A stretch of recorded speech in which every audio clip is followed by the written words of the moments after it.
Goeiedag,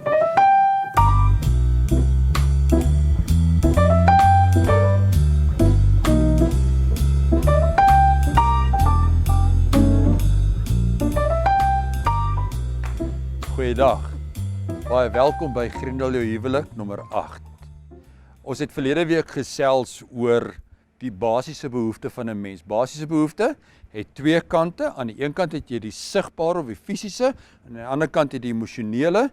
Die fisiese ene kan 'n mens gewoonlik sien. As ek dors het, gaan drink ek water. As ek honger het, gaan eet ek. Nee. Aan die ander kant dan sit ons met die gedeelte waar ons sien die emosionele, waar 'n mens nie kan sien nie, waar jy weet nie wat die emosionele kant is nie. Nou ons het toe verlede week bietjie gepraat oor twee goed. Aan die een kant oor liefde, jou basiese behoefte van liefde. Mense is gemaak vir liefde en jy wil daai liefde weer kaats na jou medemens toe. Die ander kant het ons ook gepraat dan nou oor vryheid. En toe het ons gesê hierdie twee bots met mekaar.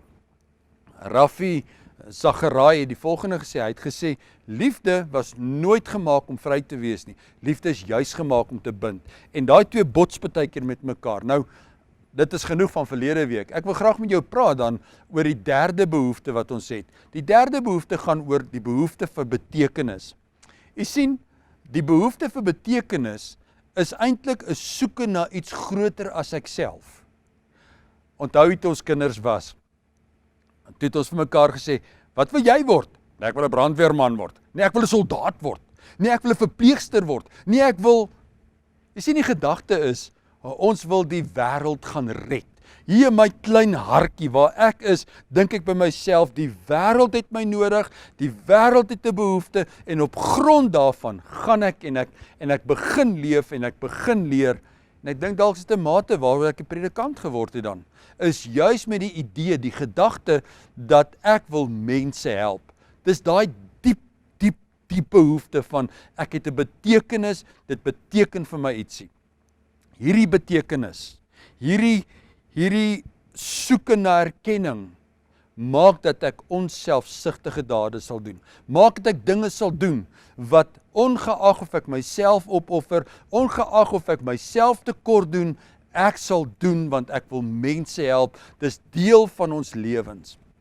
Onthou u, paar jare terug het ons ouers baie keer, of baie maklik hulle pa sê, ag man, jy kan dit nie doen nie, jy's nie goed genoeg nie, of ag, jy's te sleg om dit te doen, of jy's te dom om dit te doen. Jy sien, ons ouers doen dit baie keer met ons kinders. Die reaksie daarop is dat ek jou sal wys. Pa, ek sal vir pa wys, ek sal dit doen. Maar ongelukkig hou dit nie daarop nie. Ongelukkig gebeur dit dat ek as mens vir die res van my lewe daai geveg in my binnekant het. My pa sê ek is nie goed genoeg nie, ek sal hom wys. Ek sal hom wys ek is 'n goeie man, ek sal hom wys ek is 'n goeie werker, ek sal hom wys, ek sal vir die wêreld wys, ek is nie so sleg as wat die wêreld dink ek is nie. Jy sien, deel daarvan is dan erkenning.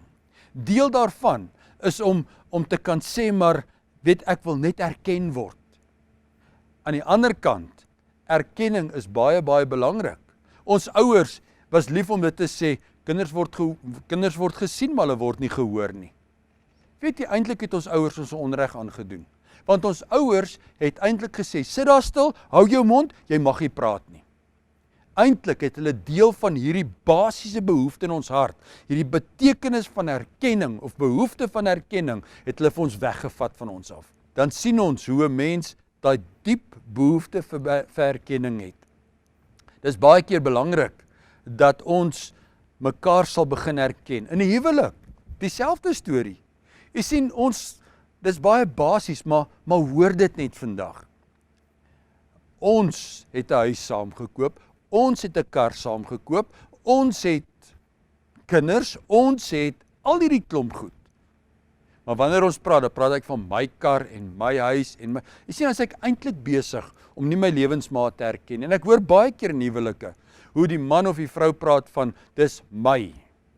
Kom ons kom weg van die woord my, kom ons erken ons lewensmaat ook daarin. Aan die ander kant, lewensmaat werk dalk so hard en die persoon, hy of sy, werk baie hard en bring geld in en doen moeite. En vanaand as hy of sy by die huis aankom, dan beklei jy met daai persoon.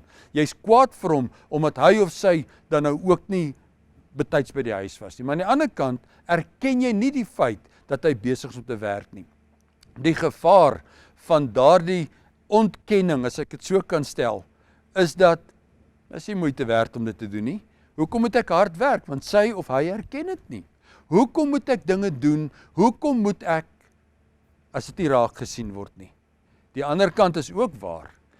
Jou reaksie van 'n mens wat nie erken word nie, is 'n mens wat begin verdedig. Is 'n mens wat baie vinnig in 'n geselskap ietsie sal sê van, ja, maar ek het dit gedoen. Of sommer vinnig, hier uit die bloute uit, net vinnig geskiet sal gee en sal sê, maar jy verstaan nie hoe voel ek nie, want. Nee, want jy erken nie daardie persoon se huwelik, of daai persoon se behoefte nie.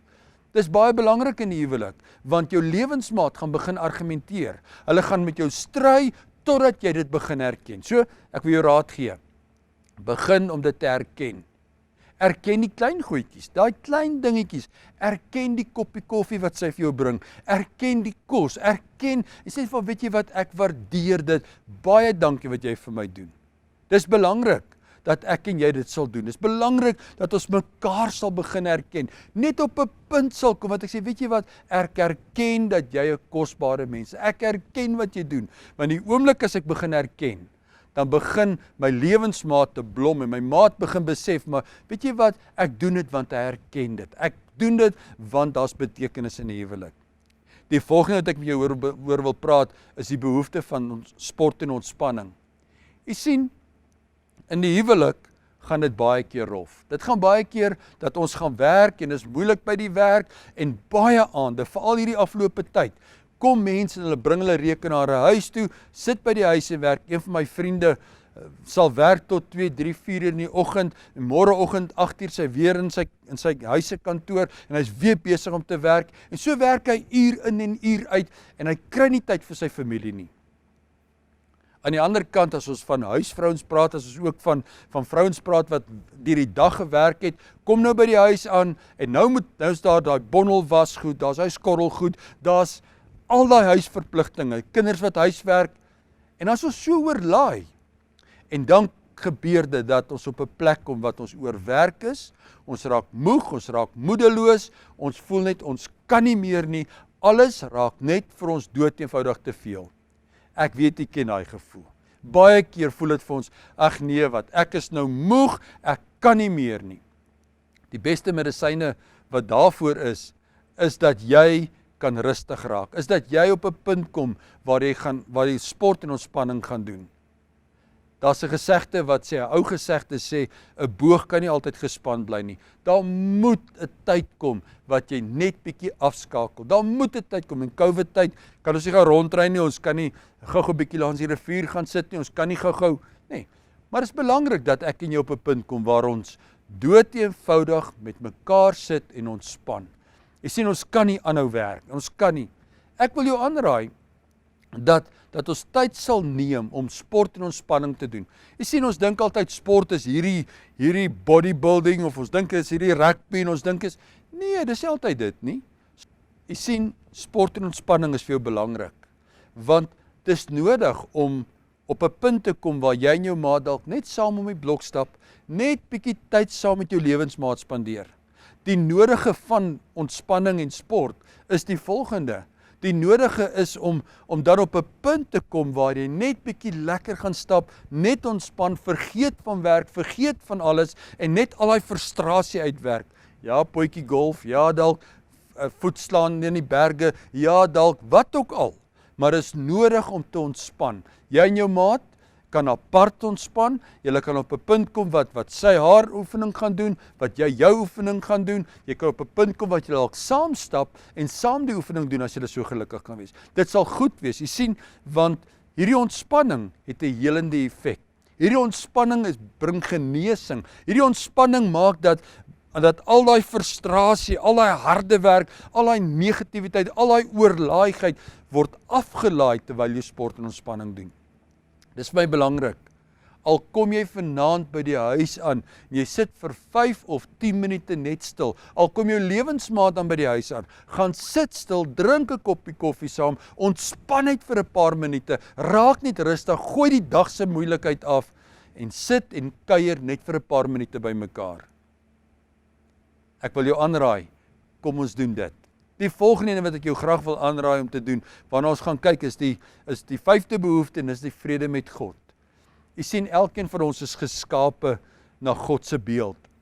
Ons is geskape met die gees van God binne in ons. Jy onthou die verhaal van Adam en Eva, waar God die asem in die mens ingeblaas het.